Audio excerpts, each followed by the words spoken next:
You're tuned in to the Wifed Up Now What podcast. I'm Coriel, here to give y'all some marriage management advice specifically for millennial wives. Now, before I introduce my guest, let's just address the elephant in the room. I know that when you saw me pop up on the screen, the first thing you were thinking was, where's TK?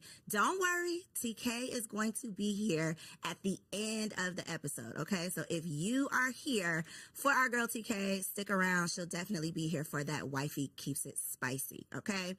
Today's guests are two amazing wives who have some stories to share. Y'all know that we're all about learning the real behind these relationships because it is so easy to get caught up in the fantasy and this fairy tale idea of finding a husband and living happily ever after. And although you might be happy, the ever after part is probably not going to happen. And so today we're going to talk about the real inside of these relationships. And I have Precious and Angela in the building. Hi. So start by telling us how long you've been married. Well, I've been happily married for 10 and a half years. Come on, 10 and a half. Yes. Well, it's almost less than a half because our anniversary is in April. Okay. Yes. Okay. So 10 years. 11. Look, we're going to say 11. Rising okay. 11. Rising on the 11. Well, since we're going to raise up, I'll say 10 years because it'll be 10 years July 5th this year. So okay. I'll say 10. So we got some OGs in the building. OGs, we're going to start out. We're going to keep it light, okay? We're going to start out with a little this or that because this is going to be February episode, right? This month is all about love. So we're going to get into that. But I want to talk about like some old school R&B. I just want to see where y'all at. Okay, warm y'all up a little bit. Let's okay, go, let's go. So this or that. Who do y'all prefer, or who did y'all prefer, Mary J. or Mariah Carey? Mary J.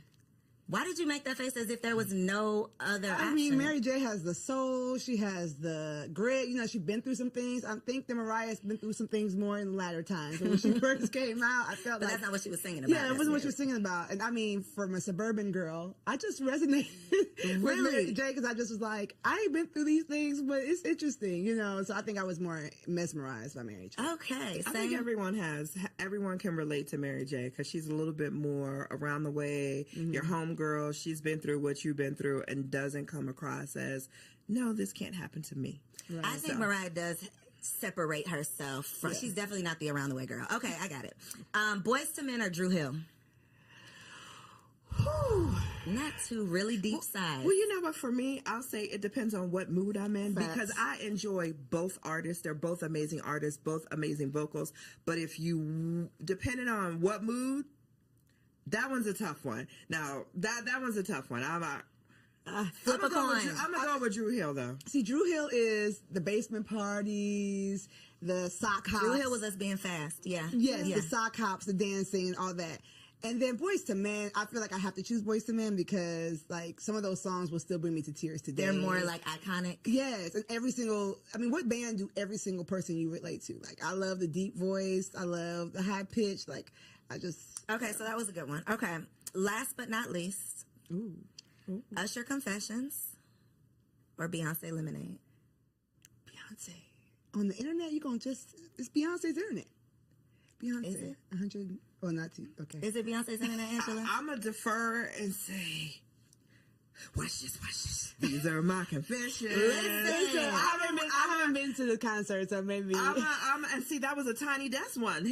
I'm going to go ahead and say Usher. I am definitely in agreement with Usher. Yeah. I think that the album, now I put the album specifically because I think that it would have been hands down like Beyonce, but the Confessions album was so iconic. Priceless. Yeah, it's just like, how can you compete with that? I don't want to revoke my card because I just never really was like, I'm not saying it's anything against it. You're not familiar with it? I'm familiar, but I wasn't like one of those people that was playing it on repeat. Okay. Like, I don't know what era of my life. Every minute of every song. I don't know what era of my life I was in then, but college, freshman year. Yeah, look, I know what you was doing. Freshman year of college, it was no. Okay, it's a no for you. Okay, Beyonce Lemonade. Okay. So just a little fun to warm y'all up. Now we're going to get into some reactions. It's a lot of craziness going on these internet streets, right? But one of the perspectives that we don't often hear is the wife's perspective. We are always talking about relationships with single people, which is cool. But I believe there's just a wisdom that comes with being a wife. And so I would love to get y'all's opinion on just one little crazy clip on this internet, okay? So the premise, there's a group of men, and they all have a balloon. A woman comes up, she introduces herself, talks a little bit, and the men pop a balloon if they're not interested in her. See. And then once the balloon pops, they ask the man, why are you not interested? Like, what was it about her? So this particular young lady, whatever she presented was obviously tied into this emotional baggage that she was still holding on to. Even based on that little clip, you could see how defensive she got with, you just into therapy, I'm good. People, we all need therapy. Let's say that. We do. But the part that stood out to me was, I don't care how you look. I can afford you. I got the money. But emotionally, I'm not dealing with that. Right. And I think so many women, so many single women, so many beautiful or successful single women these days think that their beauty or success is enough. But these men are starting to know and realize that they have worth, and they don't want to necessarily waste their time with the liability. So the wives' take on that clip, what do y'all think? You know what's funny? Something stood out to me differently. When he said, I can afford you financially, but not emotionally, I was turned off by that because you don't know, like that to me sounds more like transactional. I do believe that relationships require being willing to grow with someone, being able to have a conversation with someone, being able to tell her, find out more about her than, are you in therapy? Where are you at in your healing journey? Who hurt you might be the better question. And instead of just transaction being like, by the looks of it, I could afford you, but not emotionally, doesn't speak much to what he has to offer emotionally either. It seems like a little bit, I want you in a wrapped up package and ready to go. And I don't believe that sustainable marriages happen when people are, I'm 100%, everything is perfect, and just be able to afford my lifestyle. So that's what rang out to me. But yeah, you're right. We do need to realize that beauty is fleeting, as the good word says, right? So you can't just go with what your hair, nails, and your body. You've got to offer more. For me, that was a little bit different because I just experienced watching two single friends of mine who I introduced dating.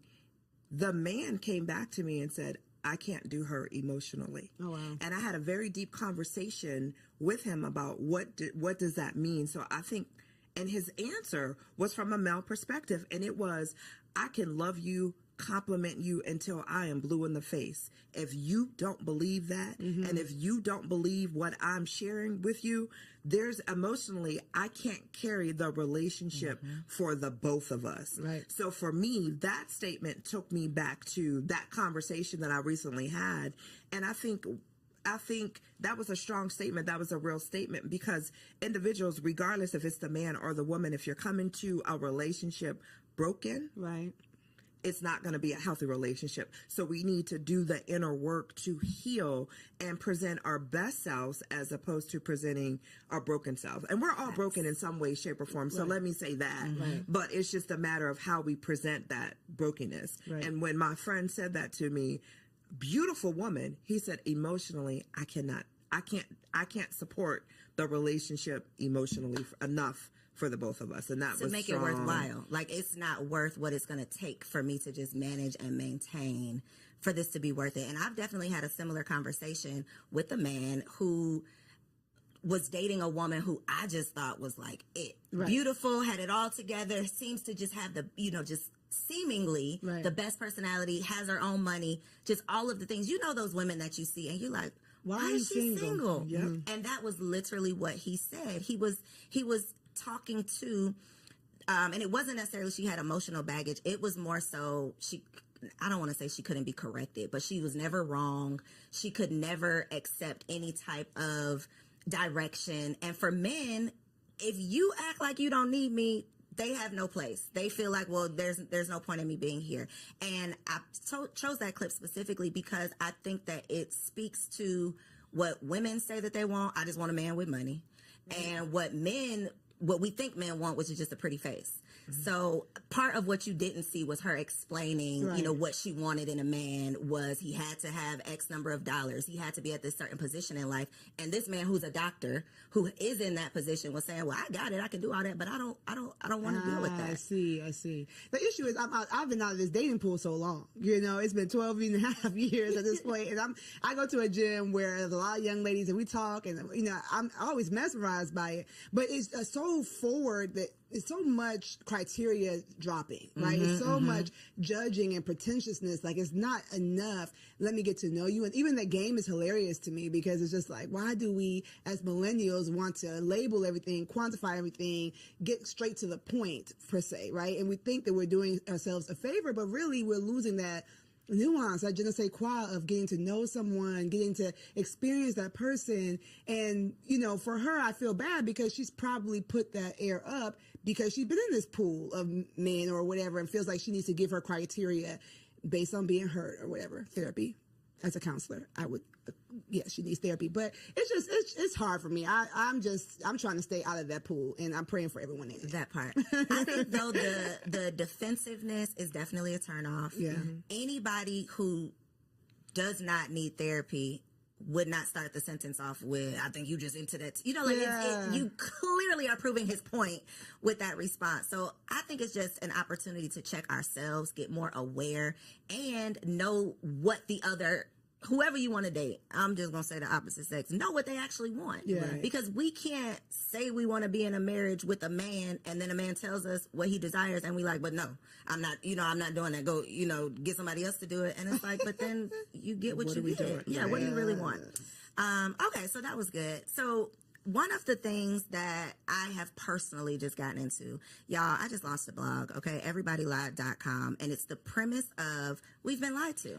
We've been lied to our whole lives about so many things. For the sake of this conversation, though, we're going to focus on the marriage lies, okay? One of the things that I realized as someone who has always wanted to be a wife, this is something that I've prayed for, I thought I prepared for it, all of the things, and I got into it and still didn't know what the hell I was doing. And I'm a happy wife. To your point, happily married, right? A happy wife. I love my husband, and it's still very hard. Yeah.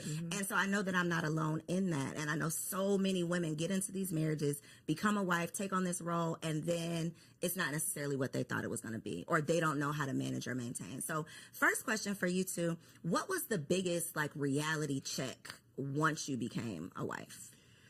Well, for me, similar. My parents are still married. I did not model my marriage after my parents, however, but I'm from Ghana, West Africa. And so my biggest reality check was that you really make the marriage you want.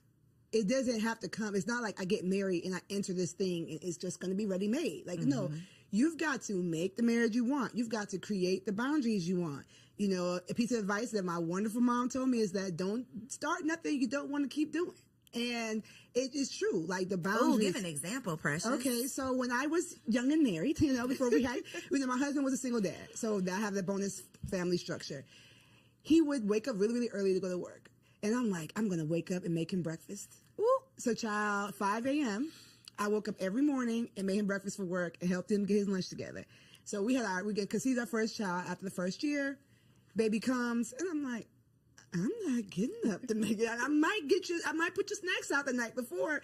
But my mom, when she heard I was doing it, she's like, I don't know if you want to do that for 30 years, and it's basically don't false advertise. So when we changed that system, I had to talk to him and say, I think I was ambitious. I was doing too much. I still love you all the same. I'm going to show you love because his love language is acts of service. I'm going to show you love in other ways. Now that I think about that, I need to start going back to some of those things. But you make the marriage you want. And if you're open and do premarital counseling and do all the things about communicating, you have to communicate when that marriage that you built is not looking, the math isn't mathing. It's not looking the way you want. It's not just I walk into marriage and marriage happens to me. You've got to work. Not starting something that's not sustainable because baby.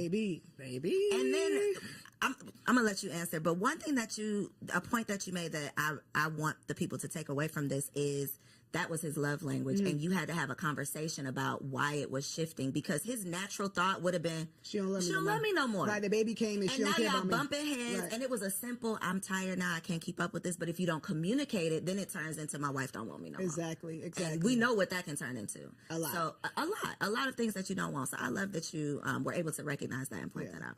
That's what she kind of took not two, but they're important because they translate from marriage to marriage. Communication is key, and learning your spouse's love language. Like, I didn't know anything about love languages prior to getting married.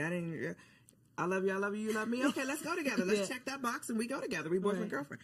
However, when you're married and when you truly want to be able to communicate, when I sit down with my husband, I look at my husband. If I want to have an uncomfortable conversation, I always ask him, can I talk to my friend? I don't want to talk to my husband. I want to talk to my friend, because my husband is truly my best friend. And I talk to him. Sometimes I catch myself, and girl, he gonna stop it. He be like, I'm not your girlfriend. Like, stop it. So stop. I know I'm not, but I'm so comfortable. And we after, we've been married for 10, together for 12. I've been able to figure out how to communicate with him, not to him, but with him. We communicate amongst each other. And I think, in the beginning, because I was single for so long, he's like, why do you talk at me? And when he said that, I had to take a step back and really understand what he meant by that. So now it's like, hey, can I talk to my friend? So listen, I got the situation with my husband, and I'll explain whatever the situation is bothering me. How do you propose we fix it? And then he'll giggle, and he's like, so should I answer as your friend or your husband? So it's just finding relatable ways that's not going to make someone defensive, that's not going to make somebody automatically shut down and not listen, but finding creative ways to communicate. So I'm going to go back to, I love when we first started dating. Like, so let's talk how we talked when we were dating before we got married. And then I had to understand, what is your love language, and incorporate his love language into our communication to keep things easy. So again, it's just that communication and knowing how you want to be treated and how your spouse wants to be treated. And that is, and making your marriage your own to what Precious said. Like, no one has a blueprint, and you want your marriage. You want to enjoy your marriage. You want to be able to say, hey, I love it here. Yep. That should be it. I love it here. Yep. One thing that you said that I think is a big challenge, and it goes back to the clip with the you need therapy, the emotional immaturity, whatever, is I have to say it in a way that he doesn't get defensive. I want to flip that, though, because me and my husband have had some conversations, and I'm on the defense immediately. And it's part of me recognizing things you need to, areas you need to grow in, things you need to work on. I am very non-confrontational, so I don't want to have those tough conversations. But baby, in this marriage, it is not what you want to do. It's what needs to be done. And so for a woman who's not willing to mature or grow or evolve or go to therapy or work on herself, marriage is not going to work. It is not going to last. She need to stay single. You have to stay single. I put up on threads, if you can never be wrong, you should never get married. Like, if nobody can check you, that's the point of marriage. What are you doing? Like, marriage is your mirror. Marriage is motherhood too, if we're going to get to that. But marriage and motherhood are your mirror. Okay, alliteration. You're going to see yourself in the way you never saw yourself while single. Right? If you see yourself, it's going to be uncomfortable. It's going to be so uncomfortable. If you see yourself in your own eyes all the time, then, I would say get some really deep relationships, even with the opposite sex, even with your own gender, before you get married. Get people in your life that are going to challenge you. That iron sharpens iron, right? They are going to challenge you and show you where you're fleeting. I know nowadays roommates aren't popular. Like I said, this is a new thing for me, but I am a proponent of maybe having a roommate. It depends on your age. Somebody that's just going to show you, like, you do this and it's weird. Like, stop doing that. And if the first person who has a hard conversation like that is your husband, then he's going to be the enemy. Yep. Then it's you and it's not me, because nobody else has ever told me this. But you've never allowed anybody that close to you. And you need therapy before you get married. Okay, I know they say premarital counseling, but you need your own session so that you can work through your stuff before you bring that baggage into a marriage. How has your communication had to change within your marriage? because you said you've evolved into, I know how to approach the conversation now. What did the unevolved Angela look like with these conversations? The unevolved Angela looked like I was that female because I got married late in life. And when I say late, I was 44. Yeah, I was 44, right? I was already set in my ways. So as individuals, when you, and I was a single mom. So raising my son, for me, I was pretty much set in my ways. I knew how I wanted my day to look from start to finish, or how I would move throughout the day from start to finish. And having someone in your space and having to consider another human being, another individual, learning to listen before I speak, because he was like, you answered the question I didn't even ask you. Like, let me get the question out, because I was on the defense and wanted. He goes, listen. So for me, I had to listen to how he was saying. I made him feel like within the first year, he made a comment that said, hey, sometimes I feel uncomfortable talking to you because you're always on the defense, or I never get out what I want to say. Okay, note to self. So let me take a step back and let you fully. So now what I do is I'll sit and I'll listen. I'll wait. I'm like, are you finished? And it's not that I'm listening to respond. I'm truly listening to hear what he's saying, to have the best response, knowing at the end of the day, it's me and you. Like this isn't a competition. We're here to grow and evolve each other. So if you're telling me that I make you feel a certain way when you're talking to me, let me just listen first before I go to respond. And then that way you can feel comfortable with saying whatever it is that you want to say to me without me coming back at you. Well, you didn't do right. And it's not about me. It was his opportunity of telling me how I make him feel. So I don't respond back with, well, you do XYZ to me, or you do. It's about you. If this is your moment. So you need me to change these 3 things, I got you. No problem. Partner, I got you. What about you, Precious? I'm really thinking hard about this question. My husband's the easiest part about being married. Honestly, like the guy, his enemies don't like me. Right? They love him and don't like me. I'm like, wait, I didn't do nothing to you. Like, he just is the easiest part about being married. So our communication's always kind of been like, what's up? Very chill. I think the nonverbal communication is something that I've had to work on more. What's that look like? Your face talking for you? Face, maybe just like, my love language is physical touch, which is not a lot of women's love language. So if I'm irritated, I'm like, you don't really gotta touch me like that right now, right? But so working on that, and then also we talked about evolution, right? So Co knows this. I lost 75 pounds before I got married, and I've gone through weight loss after having all of my kids and all that stuff. Yes. So having 3 kids, having a weight loss journey, and now I help moms do the same thing, but I've had to learn my body. So my nonverbal communication has changed, right? The things that I like have changed. So I've had to communicate with him physically different, and he had to learn me more so differently as I have gotten older. Now I feel like I have the body I wanted when I was 20 something, you know what I'm saying, in my 30s. So our physical communication has changed and evolved, and he's thankfully saw me on my journey when we met. And so he likes me heavy. He likes me slim thick. And so it works, but we had to kind of figure out like, oh, okay, you can do that now. Okay. Like, okay. So our physical communication, has had to evolve. Okay. Reading between those lines. Exactly. I want to talk about those times you want to kill him though. Okay. Because 2 o'clock. Look, 3 o'clock now. I really love my husband down. And there are, love his dirty draws. But there are days when it's like, I'm going to kill this nigga. Yeah.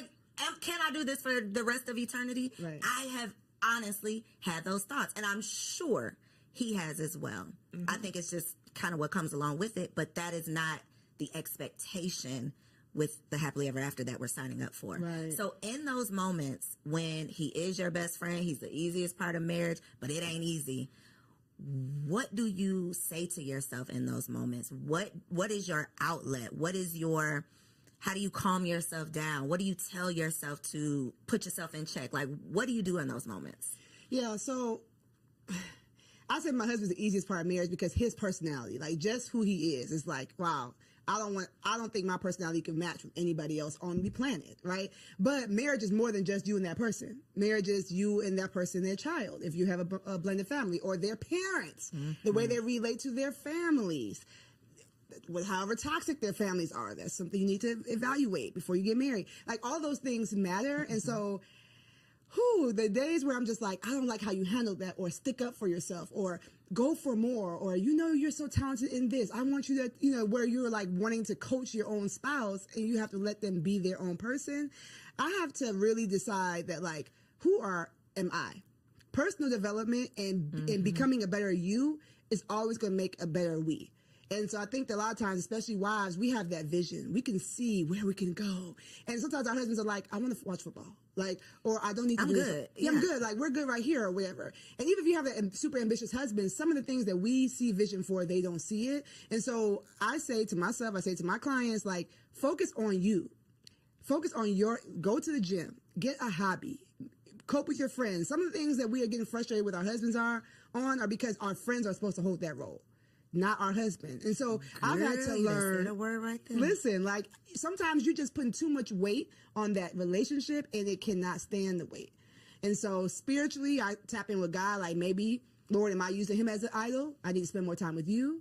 Physically, I'm trying to be up all under him and I need to go find a friend. I might be having some anxiety. Let me go get a workout in. Let me go walk in, like, build me up physically, spiritually, emotionally, so that it takes off some of that pressure off the relationship. That's good. Yeah. Ooh, I like that one. When I get to the place where I just, what my husband, I honestly, I take a step back and I say, is it really detrimental to the marriage? If it's not, I let it go. And it's funny, our arguments, 10 years, our arguments are so minute when I listen to other marriages and we talk about, like, issues or problems. Our issues are so small, and I feel like I'm so blessed because of that, because we talk all the time and we communicate about things all the time. But when I get to the point where I just want to choke him, I take a step back and I'm like, is it really that deep? Is it really that detrimental? Like, I'd be mad, like, man, you left the bathroom light on again. I just want to, and I'm like, is it really that deep? Instead of checking him to say, hey, once again, you left the bathroom light on, I'm just going to go ahead and turn it off and keep it moving about my day. It's just, our arguments be the little petty stuff. But those little petty things can add up. Yes. If the communication is not there. If you don't, if they're not communicated. So, like, our arguments are not, like, I just look at and even like our biggest arguments are, I take a step back. Is it really that detrimental to our marriage? And if the answer is no, I just let it go and keep it. Do you all believe there's deal breakers in marriage? In your personal marriage, is there a deal breaker? I say all the time, if you cheat, then yeah, that's a deal breaker for me. And he looks at me, he was like, you'd be so quick to dismiss somebody for cheating. I'm like, for me, you always have a choice. And that choice is not necessarily, am I going to do it or not? But there's a choice prior to you wanting to do that. What is wrong in the marriage that needs to be fixed that you couldn't communicate with me? So give me the opportunity to fix it before you cheat. So for me, anything else we can get over, but if you cheat, there were all these opportunities. Obviously, I was not giving something, don't know what that could be, because you've never communicated that to me. So for me in our marriage, my husband already knows, for me, like, cheating is like a deal breaker, where he's the opposite. I'm his second marriage, and he's like, we're together forever. So basically, and he always says I had to ask myself, before I asked you to marry you, is this for good? And is there anything that I could not get over? And his answer was no. So I'm like, okay, well, that man ain't cheating. That man ain't cheating. He's trying to stay with you. I would say there is no immediate deal breaker in my marriage. Okay. So immediate. That means nothing is. You can't talk about, at least have a conversation about. Right. So immediate deal breaker mean I don't care what you say. It's over for me. I mean, maybe if he put his hands on me, I can't see myself. Maybe if he put his hands on you, because if he put his hands on me, I just can't see him turn. Like, that to me seems silly to say. You know what I'm Like, saying? there's no chance this Yeah, it was like when we were dating, I used to say, if it was a burning fire and me, your mom, and your daughter were in the room, who would you get first? He's like, I'm not answering that. That's silly. I'm going to find a way for all of y'all to live. Yeah, it's not happening. Why are we all in this house, in this fire, right? So that to me is like, when would he become, just randomly after all this time become that kind of person? So yes, I would not be with someone who would put their hands on me, but I don't have a immediate deal breaker.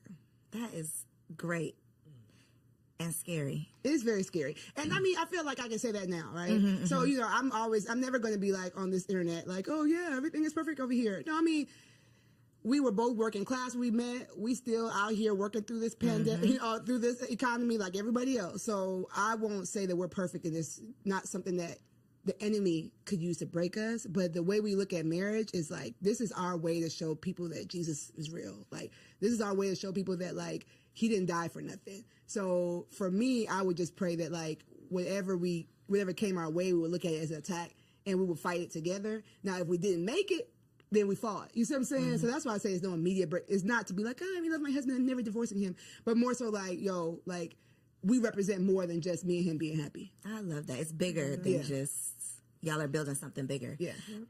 When it comes to losing yourself in your marriage, I think this is definitely a woman problem. And I think it comes down to what you said, Precious, of a lot of women, when we find this man of our dreams, I would just speak for myself, not a lot of women, me. Even when I was dating, I was an all-in type of person. If I am in it, I am in it. I am number one girlfriend. I am all of the things. So now that I have this husband, I am all the way in it. And becoming a mother made me realize, okay, girl, wait a minute. Who are you outside of being a wife and being a mother? Because if that gets lost in the sauce, then I'm literally drowning under just these responsibilities. And so y'all being in the game 10 plus years, how have you managed to maintain your identity outside of being a wife? Especially when you have multiple businesses, lots of things going on. You have desires to be more than just a wife, but this is obviously a big responsibility. Go ahead. Go. Okay. I think as a woman, you have to create and carve out that time for yourself. Yes. Period. Hands down. You need your girlfriend time. You need your alone time. You need your self-care time. As long as you are always making time for yourself, whether it's perfecting your craft, like Precious said, picking up a hobby, you have to 1,000%, just as much as being a wife, being a mom, we're all of that. Those are important. So is being myself. So when you have those days where, hey, guess what today? Y'all, I'm going to see you later because I'm going to go get my hair done. I'm going to get my nails done. I'm going to go to the spa. I'm going to relax. I'm going to go eat with my girlfriend. It's so important to make sure, not just the women, but the men too. It's just so important that you're taking that time for yourself and you're truly developing. You don't give up. I hear some people say, well, I gave up my dreams and aspirations because I'm a wife and a mom. What made you think you had to? Because the times are evolving. Yeah. There's things as nannies, like so much that people did not have access and finances to when our parents were coming up, or who we had as role models or marriages, role models in terms of marriages to model after. We didn't see that. We saw the wife staying home and being the wife and mom, and that was it. That's not where we're at today. And a big part of that is always making sure that we as women allot that time for ourselves and not feel guilty about it. Ooh, the guilt part. That part. There's nothing wrong with saying no because I'm taking time for me. Because if we're not good for all the other roles that we have, we can't be good for anything. So we got to be good to ourselves. You already know that she's speaking my language, right? So I heard you speak. One thing I want to affirm you, because I'm always going to do that, is that when you're a woman such as Co, and you're doing all these things as a single woman, society was going to tell you that it's not possible to have it all. It's not possible. So when you get into this beautiful marriage, it's like, okay, I got to work. I got to give everything I can to this because this is an anomaly. I'm an anomaly to be able to be this self-made, 6-figure, maven, right? And so that's a lie. Right? Everybody lies. See, that's a lie. That's a lie. You can have it all. You might not have it all at the same time, and you might not be the one to do it all, but you can. Okay. Thank you. So you're welcome. You're welcome. It's gonna be, we in the trenches. No hood like motherhood. So we're in the trenches. But to your point, when I teach the LIFT framework, it's my framework. One of the letters is the F, the freedom mindset. That fighting that guilt. And what you said about the T, taking your turn, I'm not gonna go into that, right? Like you take your turn, you do stuff for you, but you gotta start with the mindset of why do you think you need to be lost? How, if you lose yourself, will your husband have someone to love? Will your kids have someone to nurture? Like, getting better gives him a new woman to love, right? Every time I get better, every time I lose an inch, every time I get a new hobby, it's like, okay. It's spicing things up without him having to go find somebody else. You see what I'm saying? And so I think that we have it backwards where it's like, oh, I've got to martyr myself for the things I love. But no, you're giving them a diminished version of yourself. And so even if mom guilt or wife guilt, because I feel like I have more wife guilt than mom guilt, them kids will be all right. Yeah, them kids will be all right. Yep. I feel like y'all have each other.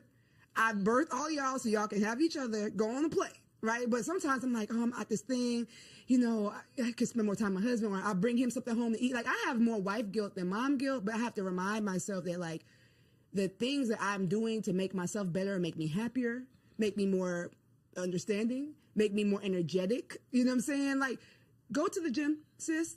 Take the time for you, like, because you're going to be a better version of you when you get there. And so losing yourself is normal. It's more normal. That's a lie, too. It's more normal than you think. You might be beating yourself up and saying, why? I can't believe I let myself go. I can't believe it. There's a lot of people are doing it. But they're not talking about it. But they're not. Which is the point of these conversations. Because when I see the perfectly curated homes, all this not a figment of our imagination, because I'm seeing it right here on my timeline. It's social media. It's what we think is the norm, and it's like, no, that is not. First of all, that's not even real, probably. But we are comparing our real lives to this fantasy or fraudulent 18 seconds, 30 seconds. Clip that we see. And to your point, we think something's wrong with us when we get lost in the sauce. But I definitely, and we're talking about being wives, but when I became a mother, I think I felt it more. Because you have a physical part that's changed too. And it's like, I can't go nowhere. This baby is attached to my brain. Like, I am here. I can't, that life that I used to live, I'm literally a new person. Right. I'm literally living a new life, and it's never coming back. And that, I think, is a very tough grief. It's grieving your old life. I literally, that old self died, and now I'm this new woman, and I'm trying to figure it all out. And so conversations like this are so important so that we can normalize the struggle. Like, this, it's not happily ever after. It can be happy, but ever after to me means forever and ever and ever. You're just gonna be happy, and that's not the case. Exactly. I think to Precious's point, she made a statement earlier in regards to when you become a new mom, your friend circle is going to change. Yeah. You want to surround yourself around individuals who are walking the same path you are. You're a new mom, and I'm not saying you're a new mom today, but as a new mom, you're not hanging with the girls that always want to go to the club, because that's not you anymore. So as you develop as a woman, and as we evolve as women, our circles change. Our circle of influence change. I wouldn't ask a single girlfriend who knows nothing about being a parent to watch my child for me. But guess what? I'm going to have a whole nother set of girlfriends who are parents, who understand the struggles of being a mom and being a parent and having someone attached to you, or always having to be mindful of another individual. So we just need to, instead of not having the conversations, and I'm so thankful that you have this platform for individuals, for women to know, it's all a lie. Like, you evolve and grow, and as you grow, your circle's going to grow, and as a woman, we're going to grow, and that's the evolution part of that. Yeah, but even to that point, I feel like some of those single friends are just real important too. Those are the TTs, right? I think the village has evolved. It's not going to always be the grandmas, because some of these new grandmas, these grandmas is out in the these streets. new grandmas are out in the streets, right? So I agree with her saying, like, get those sisters that can, that's why I created my brand. That's why I created what I do, because we need to have a tribe, right? But then don't forget about some of the people who might not be in the same zone, because they're going to be the ones to take the kids to do the fun things you don't feel like doing. So what about friends for your marriage? Because that is another, like, revelation. I done had so many revelations. That is one of them, of, like, it takes a village to raise a kid, but I think it takes a village to have a healthy, happy marriage as well. True. Absolutely. Especially in terms of not necessarily like leaving your single friends in the dust, but I do believe there is a value and a benefit to having other married couple friends. Absolutely. Because when you come across some of this craziness, I gotta have somebody who I can relate to. True. So what has been the value, or have y'all seen any value or benefit of having those like marriage friends, or do you? Absolutely. We always joke, if I like the wife and he likes the husband, we go together. Like, that's it. Like, once you find that, that is gold. And then, unfortunately, we've had some times where he loves the husband. Like, I'm like, sorry, y'all got to break up. Y'all got to break up because I'm not coming. I'm not coming. I can't do it. Thankfully, I'm an extrovert, so I'll bear with them once a quarter. But it ain't finna be no regular. It's not going to be. So, yes, I find it very important. We're members of a church. We were in ministry for a long time. So, a lot of that was ready-made for us. So you had a built-in. We had a built-in community now when we changed churches, and it was like hard. We were like in the first place, like, well, you got to make new friends at this age.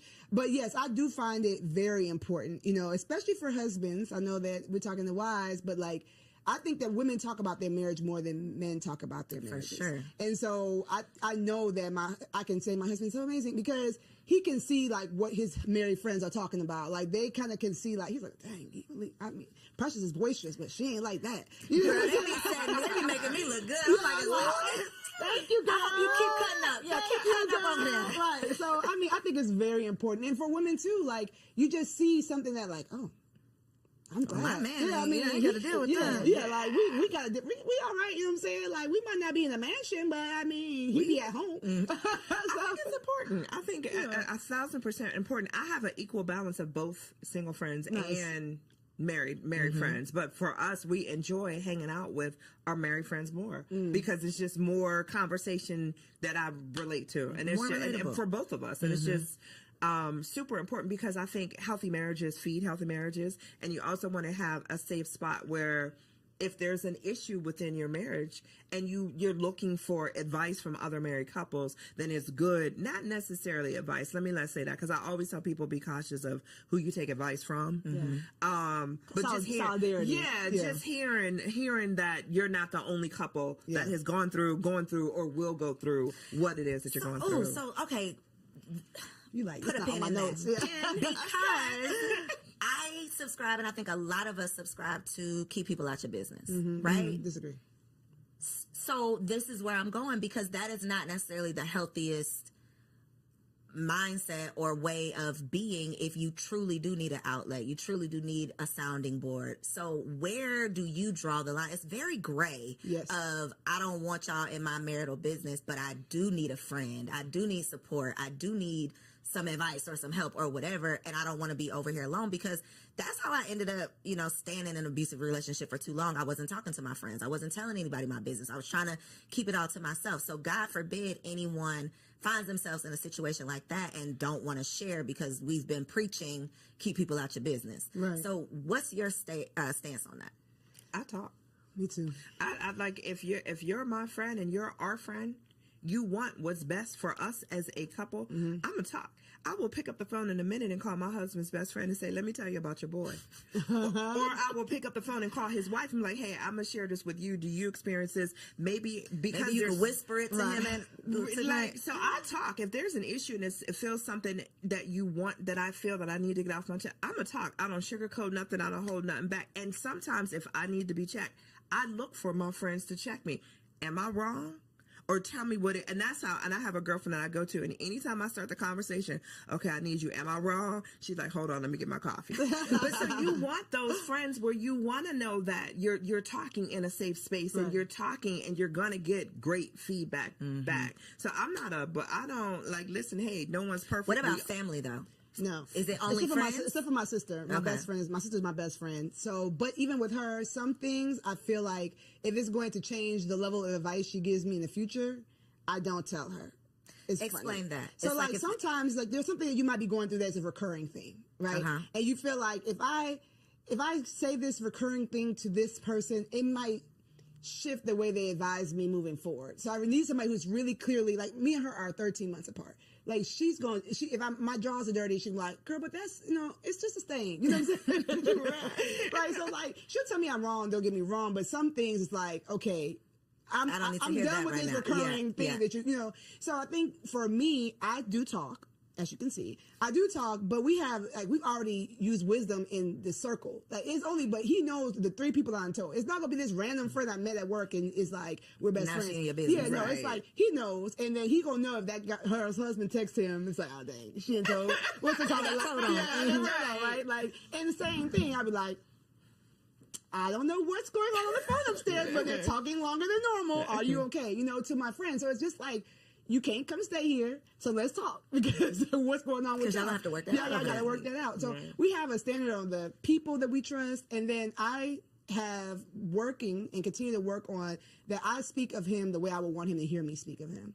So if I'm telling somebody something, if I haven't talked to him about it yet, I want, if he overheard me, it wouldn't be like, dang, like, so you just calling me low down and no good. Like, you know, like I I respect my husband when he's there, when he's not. And I don't speak to people who are going to be like, yeah. That, you know, like speak negatively of him too. If somebody has that type of vibe towards marriage, like, because you know, these husbands are, You are not the person. You are not the outlet. I person I'm can't. talking And I can to. be super close to that person, right? But if their view of marriage or based on where their marriage is, they're ready for you to like, yes, like finally, especially like I told y'all, my husband's liked by everybody. Yes, finally he did something. Because you know, all these husbands don't do. No, don't be all these because then now I'm defensive. I came to you to complain about him, but now I'm like, but wait, No, but wait a minute. he is still perfect. Now this conversation has taken the time. Exactly. Now I got to defend my husband. I was coming here to get some advice or get some. I wanted you to be on my side, but not that much. You know what I'm saying? So you have to use wisdom. You have to be spirit led for me because, like I said, anybody can be used to attack your marriage. And so if you want to work it out, that's where I think the whole don't talk to people is. If you know you want to work it out or you know that there's something that might be somebody else might consider a deal breaker, go to the right person that's not going to come and be used to draw a wedge between you and your husband. I don't think it's family though. To your question in regards to family, and I say that because I'm very careful on what I let my family know about the marriage because I would not ever want someone to look at my husband differently because I gave you too much on a day that I was super emotional and I said, and you know, I would. So with the family, I'm very cautious on what I choose to tell or what I don't choose to tell. Friends are different. Family, because 9 times out of 10, my husband already told me we're not getting divorced. So I don't want to go paint this image of because I'm mad at you today. Now I'm gonna have my family mad at you because my family ride or die. They going. So I'm careful when it comes to family on what I tell and what I don't share. Friends choose you. Family doesn't. Yep. So if you're talking to a friend, this person has chose to be his friend, chose to be y'all friend. They like him for who he is, right? Your family is putting up with him might because not even like your right, exactly, right. And thankfully, my family loves Aunt, but it's like they didn't choose him. They don't even know him as well as my friends know him. So I think it's just about, you know, not casting your pearls in space that's not safe. You know what I'm saying? Picking the person that you know loves him and might be like, not Precious. You know, sometimes he does it. You know, like giving him the benefit of the helpful advice. Yeah. Okay, so for our last segment, it's called Wifey for Lifey because the goal is to be wifey for lifey. This is all about marriage management, how we can maintain and sustain a healthy, happy, most of the time, marriage. Here we go. So one piece of advice in your 10 plus years in your relationship, what would be a piece of advice that you would offer to a woman in her first year of marriage? And you can look right there at that camera and tell the people. Hey, girl. My advice is that you're God's daughter first. He created you. He gave you your name. He gave you your parents. He gave you your body. He gave you so many gifts. So do not forget her, right? Continue to cultivate what you love. Continue to cultivate the friendships you love. Be willing to change and grow and evolve. And as you do that, communicate that. Communicate those changes. Do the self-work. Don't just set it and forget it, right? So continue to grow, continue to love on you. The word says that you love the Lord your God with all your heart and love your neighbor as yourself. But if you don't love yourself, if you neglected yourself, that love you're giving other people is not going to be the level of love that they deserve. So just don't forget you. You know what I'm saying? If you ever need a hand in the process, my name is Precious. I got you. But just don't forget you, and you're loved. Thank you, Precious. What you got, Angela? For me, it's communication. I'm going to stand on it. I'm going to stand 10 toes down. Figure out the best way to communicate with your spouse. However, whether it's verbal, nonverbal, listening, communication is not just talking, it's also about listening. So if you, in your first year of marriage, if you and your spouse can truly, truly, truly connect on how to communicate with each other, you're going to go a long way. That has been a common conversation here. We always talk about finances being the number one cause of divorce, but I would believe it's the lack of communication about finances that is the number one cause, and the resentment that comes from not communicating. Yep.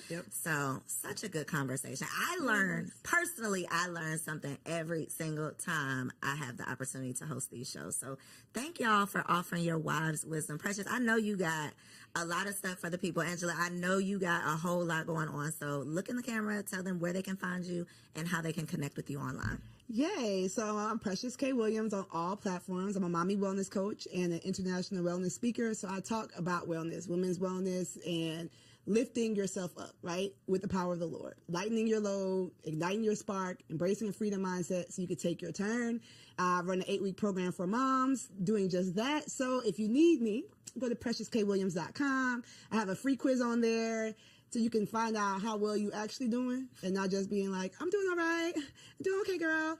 No, let's figure out how you actually doing so we can get you the help you need so you can be your best self and live happily, mostly ever after. And I'm Angela McCoy. You can find me. Well, I'm the president and CEO of Full Circle Consulting Group.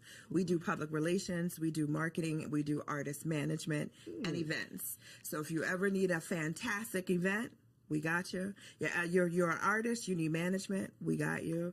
Public relations. We got you. And if your company needs help with marketing, we got you covered there. You can find us at fullcircleconsultinggroup.com and Full Circle Consulting Group on IG. Two bossed up baddies that are still out here living healthy, happy wife life. Okay. So I hope y'all enjoyed the first part of today's episode. We are about to get into Wifey Keeps It Spicy. TK is the next face that you'll see. Catch you on the next episode. Hello, beautiful ladies. Welcome back to another Wifey Keep It Spicy segment with your girl, Takesha. I'm super excited to be back. Yes, with another banger, of course. This is the month of love, February. That's why I got on my red, keeping it sexy. But Valentine's Day is right around the corner as well. And so, of course, I had to give y'all some gems, some jewels, some tips, the tea on how to keep it spicy. Listen, this week is for the big girls. Okay. What do I mean? Because I'm about to challenge y'all to something all month long. Okay. I'm not just about to drop some gems for y'all to be able to enjoy one day. No, baby, we are about to have thriving sex lives and intimacy with our spouses forever. Okay. So we're going to lay down some foundational work, right? I want to challenge y'all as your sister, as your auntie, as your friend. Okay. Am I auntie? But as your friend, I want to challenge you to two things. Okay. I need you to ask yourself if you are ready for the challenge. Why am I challenging you? Because I have done these things. I have experience in these things, and they have absolutely elevated my intimacy with my man. Okay. So if you want to elevate your intimacy, if you want to keep it spicy, I dare you to accept this challenge. Number one, I challenge you to step up in your femininity, specifically in the way that you dress in your house. Okay. A lot of us need to go ahead and fold up the leggings, the oversized t-shirts, the hoodies, the sweatpants. Fold it up, sis. Let's fold it up. And we're going to wear our little house dresses around the house. Okay. We're going to wear elevated loungewear around the house. Okay. We're going to wear those Ross and TJ Maxx summer dresses in the home. We're going to get oiled up. We're going to look cute. Why does this matter? Why am I challenging you to this? It's because when you feel feminine and you feel soft and you are taking care of yourself, you will be more prepared to be able to be intimate later on at night. A lot of us are complaining about being tired and being drained and being overworked. And we just feel like we're in this masculine energy. Well, here's a small tip to step into that feminine energy so that you can be all you need to be when it is time to do what we need to do. Wear those dresses around the house all month long. Step into your feminine essence, right? I just want to put this caveat out there though. Be prepared for your man to want it all the time, and be prepared for you to want it. Okay. Because when you walk past that mirror and you see your silhouette and you see how good you look, you see how you jiggling and wiggling and smooth in that dress, you are going to feel confident. It's going to boost your self-esteem, and it helps you thrive in your femininity, which is absolutely attached to your intimacy. The second part of this challenge, and this is for the big girls. Are y'all ready? I want to give every single last one of y'all some homework. We are going to set our man down. We are going to set our husbands down. And this is exactly what we are going to ask. We're going to ask how we can be a better wife. We are going to ask for them to share with us all the areas that we could work on. We are going to ask for every aspect of our lives. How am I as a mother? How am I intimately? What is the things that you want from me? Talk to me, Big Daddy, right? And I know a lot of y'all like, girl, he the one that need to be elevating. He's the one that needs to be asking me these questions. But I just want to challenge y'all to take the lead.